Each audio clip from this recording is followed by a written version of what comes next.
Bom dia, senhores seguidores do portal Leia Mais. Mais uma vez estamos aqui para entrevistar hoje uma figura conhecida no Amazonas, conhecida não só pelo cooperativismo. Ele é o nosso guru do cooperativismo, que entende tudo sobre o assunto, mas também pela academia. O José Merched Chaá, ele é professor da UFAM e presidente do sistema OCB-SESCOP. Hoje ele vai nos esclarecer sobre o cooperativismo no Amazonas. Merched, dê o seu bom dia aí ao nosso público. Muito obrigado pela oportunidade, Favacho. Bom dia à audiência do Leia Mais. Nós estamos aqui, não sabe tudo, ninguém sabe tudo, Favacho. A gente está todo dia aprendendo alguma coisa e não é diferente no cooperativismo.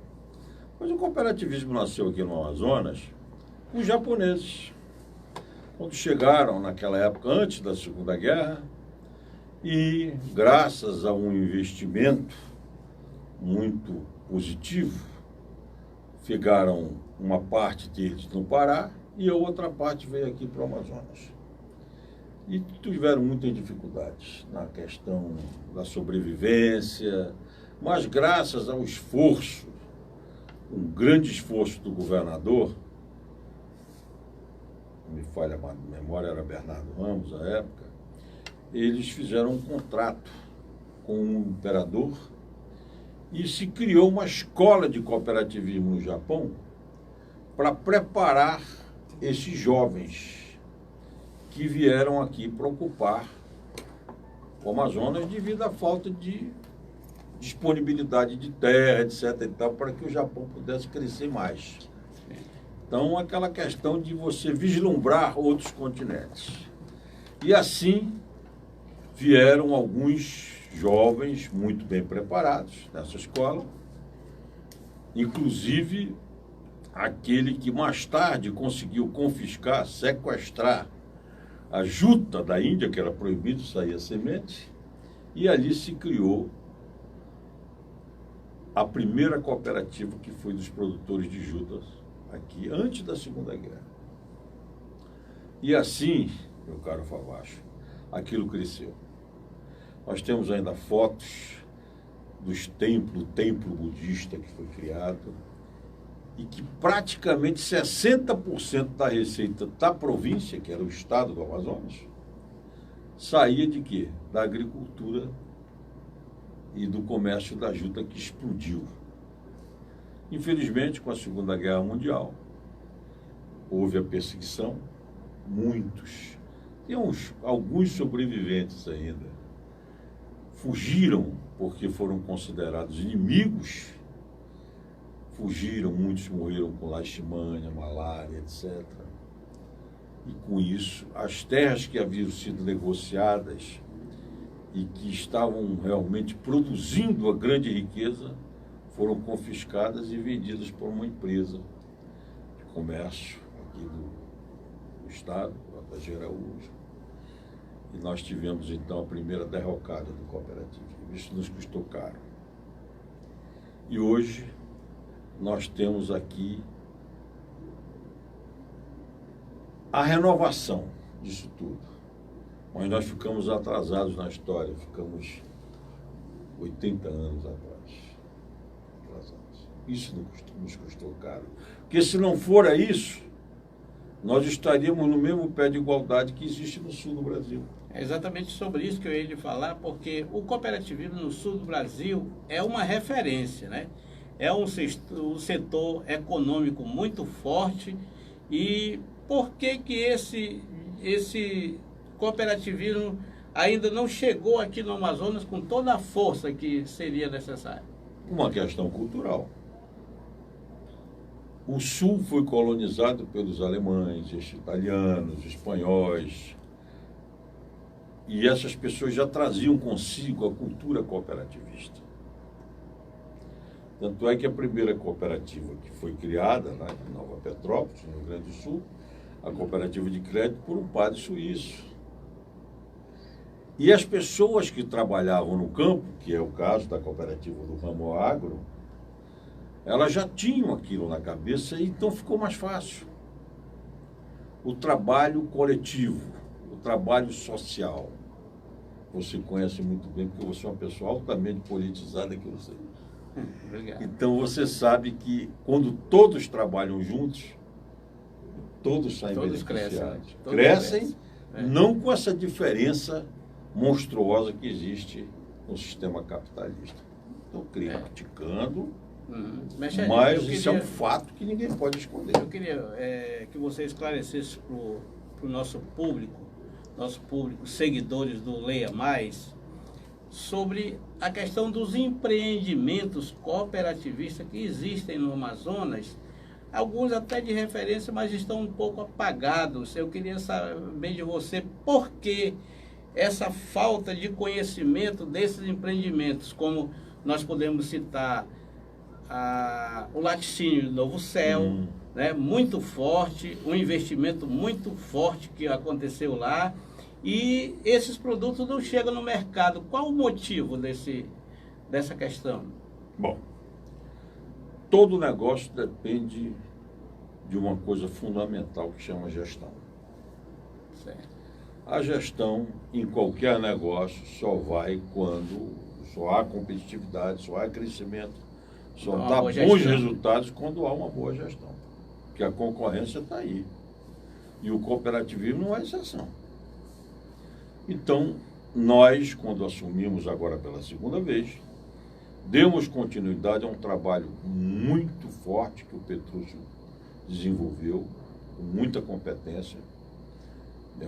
Foi nosso superintendente, deu sequência a isso, fez um trabalho belíssimo e nós fomos convidados a reassumir. Então, nós estabelecemos metas. Primeiro, qualificar a administração das cooperativas que têm potencial. E com isso nós criamos os cursos EAD, né? À distância, ensino à distância, em convênio com universidades de Minas Gerais. Essas pessoas estão sendo treinadas. Nós criamos também as plataformas que são treinamentos diretos dos diretores para que eles possam bem exercer as funções deles. Programa de gestão, programa de resultados. E acompanhamento, não é só você chegar e dar o curso, porque esse não é o negócio, eu quero saber o resultado disso. Então, os nossos índices não estão em número de cursos, mas sim o número de sucesso. Não adianta você chegar lá e dar um treinamento e o cara não aplicar. Então, nós damos o treinamento e continuamos junto. Certo. E o que resultou disso? Primeiro, no ramo agropecuário, que é a nossa vocação natural, nós identificamos a questão do financiamento. Nós entramos em contato com os nossos bancos cooperativos e só nesse ano, o ano agora de 2019, nós inauguramos 6 bancos no interior do estado, cooperativas. Taquatiara, Manacapuru, Rio Preto da Eva, o Maitá, já tinha em Apuí, vai ter um em Labre agora. E isso é o cooperativismo entrando no interior, levando o recurso e o apoio financeiro, com juros inclusive subsidiados. E nós então fizemos isso com o Cicobi, porque o Sicredi está entrando agora, no ano que vem, em janeiro. Em três fóruns de Manaus, que já tem mais 3 agências do Cicobi em Manaus, que é a Cicobi Amazônia. O Sicredi, ele vem muito fortalecido no Pará, né? Ele é muito fortalecido no Pará, né? Apenas é muito agressivo. Você é um banco forte e ele aposta. Então, eles não tinham em 3 estados, Amapá, Roraima, vão entrar agora, e o Cicobi, que é um banco, imagina, o Cicobi passou a Caixa Econômica, é o 6º maior banco do Brasil, entrou com aquela consciência cooperativista Porque, na realidade, o banco não precisa dar lucro. Quem tem que ganhar são os cooperados. Então, a mentalidade é diferente. Certo. Mas o que eu sinto falta, Mechede, no nosso estado, é a falta de conhecimento dessas instituições. Nós temos, por exemplo, instituições do cooperativismo fortíssimas, mas as pessoas não conhecem como cooperativa, entendeu? Tem o caso da Uniodonto, se vê muito Cicobi Manaus, o nome Cicobi, mas ninguém sabe, tem muita gente aí que não sabe o que é o Cicobi. Explica para o nosso povo aí o que é isso. O Cicobi é um banco, como todos os outros bancos, fiscalizado, que segue normas do Banco Central, e a clientela, o público, são os cooperados, são os donos do banco. Então, não são simples números. Eu não sou, por exemplo, cliente de um banco SA, de capital aberto, e eu deixo meu dinheiro lá, eu pego o recurso emprestado, e depois, no final, esse dinheiro, a sobra, o lucro, no caso, vai para a matriz em São Paulo. No caso do Cicobi, o dinheiro é da próprio local, é movimentado ali dentro e fica lá. E as sobras, que chamam de lucro no sistema capitalista, ele é distribuído entre os próprios cooperados que geraram aquela riqueza. Que não são clientes, são donos, né? São donos. É isso que a população então, precisa entender. É a grande diferença. Ele é usuário e dono. E, no caso dos bancos, ele é apenas um número que está ali fazendo com que a riqueza se multiplique a favor de quem, às vezes, nem vai lá, que são os acionistas. Mas, Mechede, você, experiente no cooperativismo e em outros setores também, você não acha que está faltando mídia, está faltando publicidade para esse conhecimento? Você está me provocando. Se você observar o canal, posso falar o nome? Pode. Da Band, Jornal da Band em rede nacional, a partir de sexta-feira, nós estamos com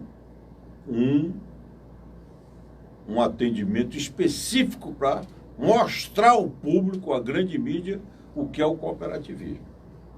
Começou sexta-feira com as vinícolas do Rio Grande do Sul e vai mostrar as cooperativas de consumo, as cooperativas de crédito, as cooperativas de infraestrutura. Isso foi um contrato feito por uma questão até de preço. Nós fizemos uma cotação e vimos que realmente o custo-benefício maior fosse com esse canal, com essa rede de televisão. E fechamos o contrato. E no Brasil todo, nós estamos divulgando o cooperativismo através dessas inserções no jornal de rede nacional. Mas, Mechede, esse contrato que você está falando, esse contrato que foi fechado, ele não foi fechado a nível regional, a nível nacional? Nacional, mas com a participação do Amazonas. Ah, tá. Porque nós somos contribuintes. Uhum. E nós demos a nossa cota. E o cooperativismo, Favacho, aqui, ele está se reerguendo. Você falou na Uniodonto, uma grande realidade que saiu, agora está se tornando pujante novamente, é a Unimed. A Unimed renasceu com a nova administração, permita aqui, e felizes daqueles que realmente são usuários da Unimed. Tá, porque eles estão sendo bem atendidos. Pois é, Mechede, porque também tem outros empreendimentos e empreendimentos bons no cooperativismo que a população não conhece. Eu tenho, por exemplo, conhecimento de uma cooperativa Agrofrute em Urucará. Sim. Essa cooperativa, ela exporta o produto dela, exporta o guaraná dela para países, para outros países, e a nossa população local não tem conhecimento disso. Olha, ela não só exporta, como tudo aquilo que ela produz tem um comprador certo. Se produzisse mais, teria mais ainda. Isso. Então, a Agrofrute é uma cooperativa, você já que citou, muito bem administrada. Tem uma gestão séria, o Antônio Carlos, Macedo, lá, aquela turma. Uhum. E ela é uma cooperativa de sucesso, é uma referência do ramo agropecuário.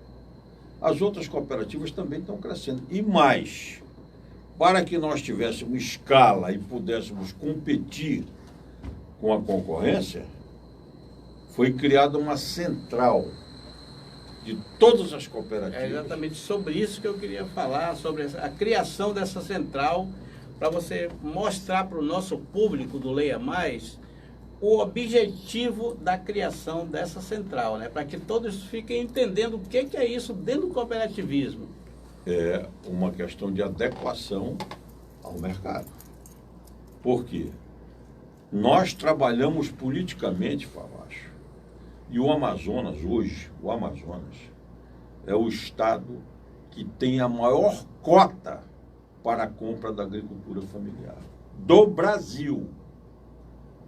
Foi disponibilizado esse ano, por enquanto, 50 milhões de reais para a compra do pequeno agricultor.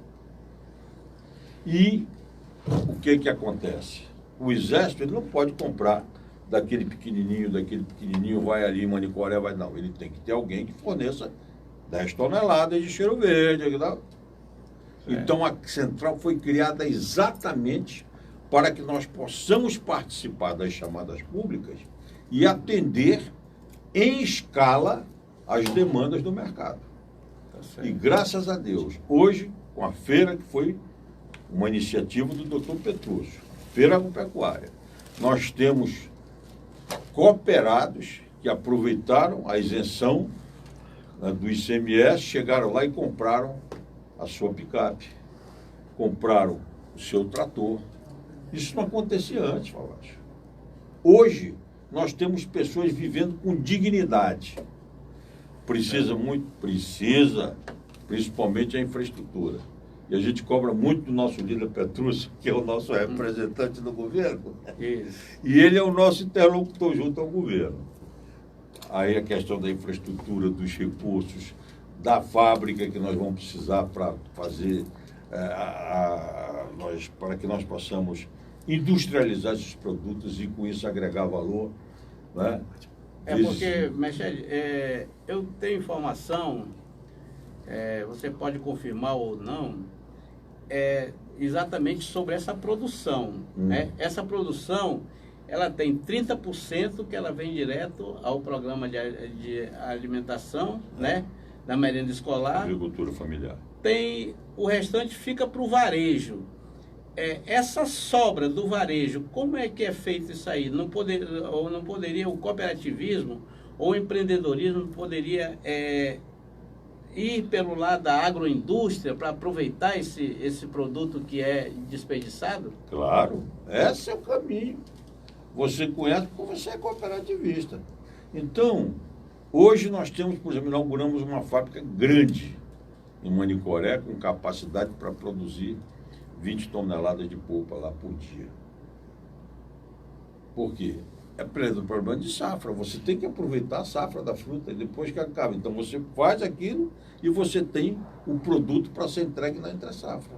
Né? Agregar valor. Agrega valor. Isso. Você tem, por exemplo, hoje a Coplan está lançando, que você falou da Laticínios, ela se reergueu. Eu questionei a Coplan porque eu estive lá na inauguração da Coplan e vi aquele equipamento, na época, Mechele, era um equipamento de ponta, né? 20 toneladas de leite por dia ela é capaz de processar. Isso significa 2 toneladas de queijo. Pois é. E eu quero adquirir esse queijo, esse leite aqui no mercado e não encontro.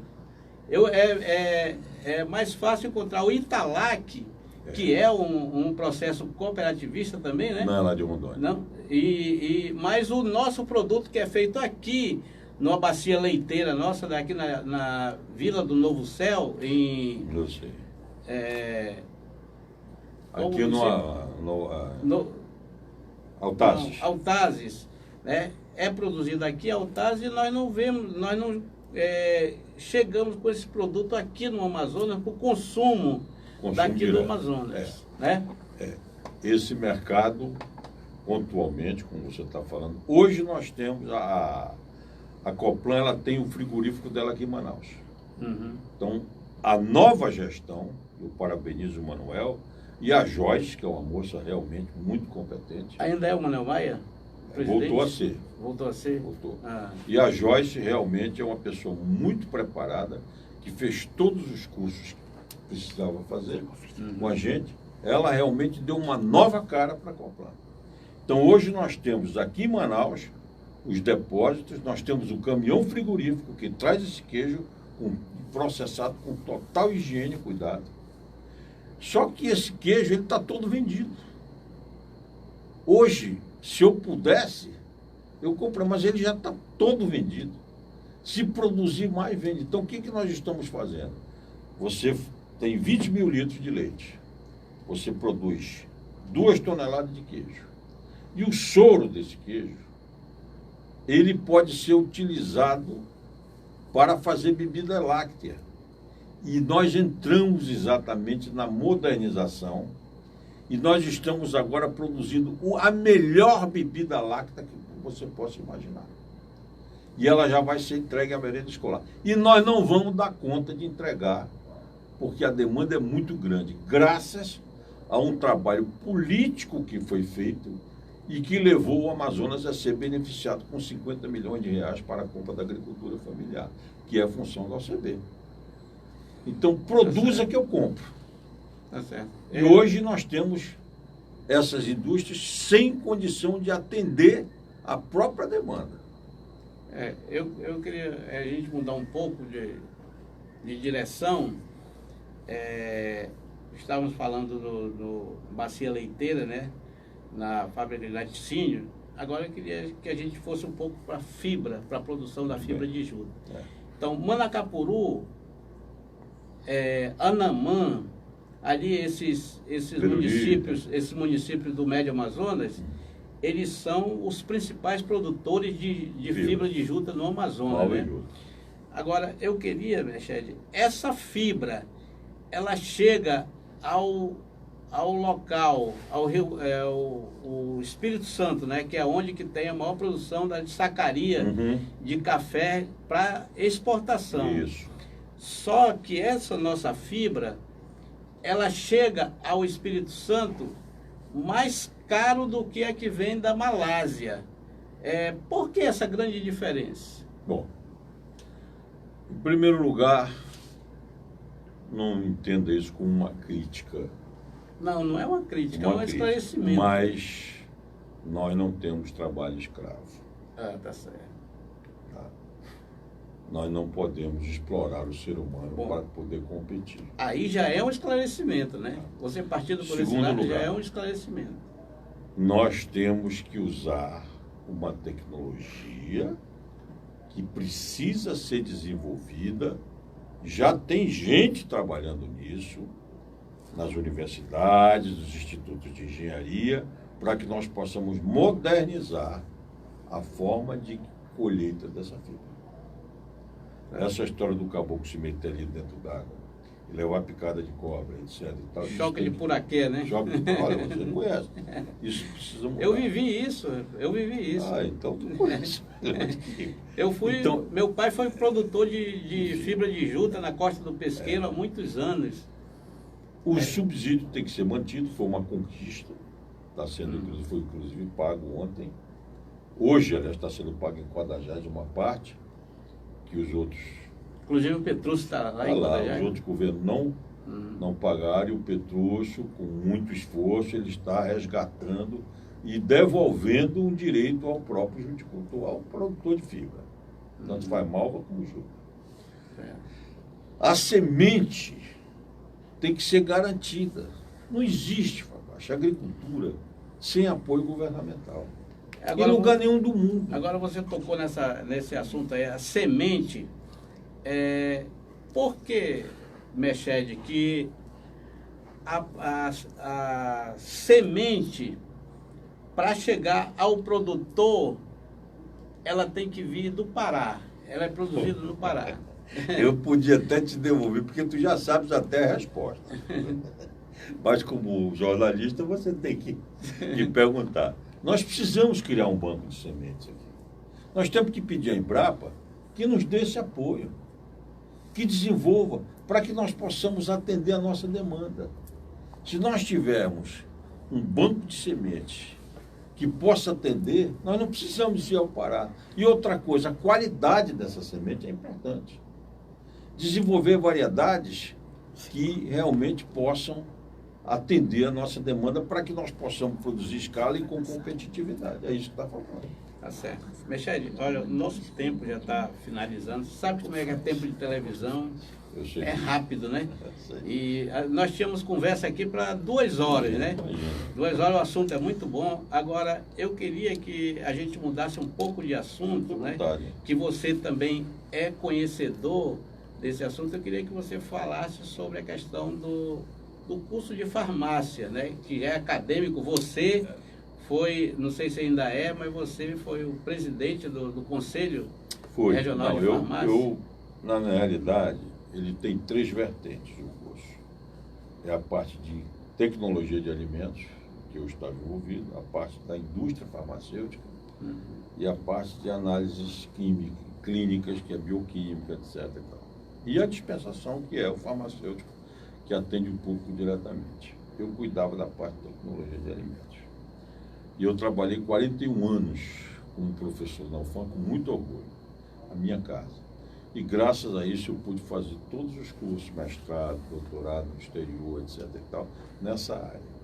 E graças a isso a gente conseguiu desenvolver muito aqui, principalmente a questão da castanha, por exemplo, que ela ia toda para o Pará e hoje ela é toda beneficiada aqui, não vai nada para o Pará. Outra coisa também que eu quero lhe perguntar, porque eu vi de perto a implantação daquela agroindústria de Boa Vista do Ramo, sobre mel de abelha sem ferrão, né? Isso. Então, você que implantou aquela agroindústria ali naquele local, nós contribuímos. Eu queria que você falasse como é que está aquela agroindústria. Ela seguiu para frente ou não?